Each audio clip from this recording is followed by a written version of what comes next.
number one. Number two, by releasing the files prior to her going through her appellate process, that may have ended up being an issue that administration was concerned about.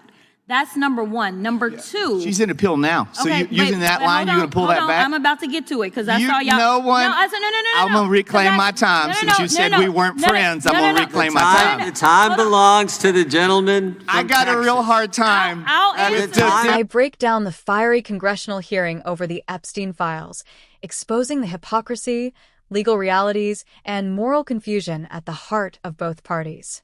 This isn't about left or right. It's about truth, justice, and the victims who still deserve answers. I've already given you a title. Yes. Gentleman from Texas recognized. Yeah, but my colleague from Georgia, you sat back for 4 years when Joe Biden was president. I'm curious, and I really do mean this, because the ranking member, you read the letter that you were raising hell back when you were in your position. Will someone, and I will yield to you, will someone answer for me why Joe, let me ask the question first. And I'm going to take my time back if you don't answer the question, because I want the question answered. I will happily answer. Why did Joe Biden not release these files, and why did none of you come out and call for the release of these files when Joe Biden was president? Why did you wait until it became a political issue if your motivations are so pure? Mr. Goldman, yes, I'll yield to you. So, first of all, the reason why this has become such a big issue. No, that wasn't the question. The question was, why did you all not push the Biden admin to release the files? Right. Why did not one of you say Joe Biden's Justice Department should release these files, and if he doesn't, damn it, I'm going to get a discharge petition? So why didn't anyone do that? I'm trying to answer. That we were not aware, I think it's safe to say, that Donald Trump was in the Epstein files. No, I'm not talking about Donald Trump. Everyone in this room knew about Epstein. It was a huge national story. I'm asking you, why did Joe Biden not release the Epstein files? It's irrelevant who may or may not have been in them. Why didn't you care about these victims? Irrespective of the fact that your political opponent could or could not be attached to these files, why weren't you guys calling out the Joe Biden administration to release the files? Please, someone answer. I'm trying to answer. Well, you didn't. I'll let Ms. Crocket try. You got to let Jasmine, me. Jasmine, and I'll call you by your first name because we're friends, and I feel comfortable, and you call me Lance. So, Jasmine, we are not go friends. For it. Oh, we are. Do not ruin my street cred. No, here's the thing. I will tell you that at the end of the day, for me, as a lawyer, when you have that Maxwell went through her trial in 2021, I believe that's when she was convicted. That is when Joe Biden was in power. After that, she ended up on appeal, which she is currently on appeal now. So as it relates to whether or not that Department of Justice had even concluded their investigation, I can't say that they had, number one. Number two, by releasing the files prior to her going through her appellate process, that may have ended up being an issue that administration was concerned about. That's number one. Number two. She's in appeal now. So using that line, you're going to pull that back? I'm about to get to it because I saw y'all. No one. No, I said, no. I'm going to reclaim my time. Since you said we weren't friends, I'm going to reclaim my time. The time belongs to the gentleman. I got a real hard time with the Democrats saying that this is a noble cause when y'all weren't calling on Joe Biden's Justice Department to release the files. You're all a bunch of hypocrites to say this is a noble cause because none of you did anything about it. Okay. I yield back to the chairman. I need time now, Mr. Chair. I need time now since he wanted to be selfish. I appreciate I moved to strike the last one. Hey everyone, welcome back to Think Big. If you're new here, don't forget to hit that like button, subscribe, and turn on notifications so you never miss my deep breakdowns.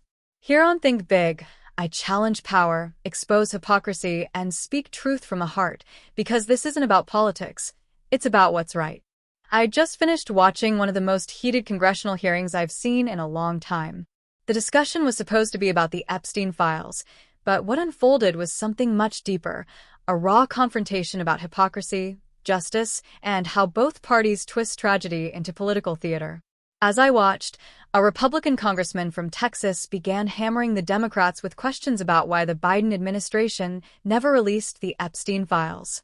He kept demanding to know why nobody pushed Joe Biden's Justice Department to make those files public when he was president. He asked the question again and again, accusing Democrats of only caring about transparency now that it suits them politically. His tone was sharp, almost rehearsed, and every word was meant to provoke. At first, I thought it was a fair question. Why weren't those files released? But as the conversation went on, it became obvious that he wasn't looking for an answer. He was looking for outrage. Every time a Democrat tried to respond, he cut them off. When Dan Goldman attempted to speak, the congressman interrupted before he could finish his first sentence. The scene wasn't about seeking the truth, it was about performing it. Still, I understand the anger he was channeling. From a conservative point of view, it makes sense. People are furious that those in power seem to escape accountability while victims are left behind. There's a deep distrust of the system, and when something as ugly as the Epstein scandal resurfaces, it reignites that sense of betrayal. Then Jasmine Crocket stepped in. She tried to bring reason into a room full of chaos. She reminded everyone that Ghislaine Maxwell was convicted in 2021 during Biden's presidency and that she's still appealing her case. Releasing the files before the appeals process finishes could have interfered with the legal proceedings. It's not politics, it's the law. That was her point. But the Texas congressman didn't want to hear it. He talked over her, mocked her, and even tried to get casual by calling her Jasmine. The tension was thick, and when she shot back with, "We are not friends," the entire mood shifted. That moment said it all. She wasn't going to tolerate disrespect or let him turn a serious discussion into a spectacle. As I sat there, I felt frustrated by both sides. As a left-wing patriot, I care deeply about justice, truth, and accountability. I believe in standing up for the victims who were failed by the system. But when I look through my right-wing lens, I also understand why people want answers.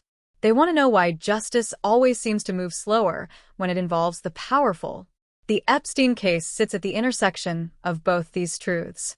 The Republican from Texas went on to reclaim his time and called the Democrats hypocrites. He accused them of pretending to care about the victims only when it was politically convenient.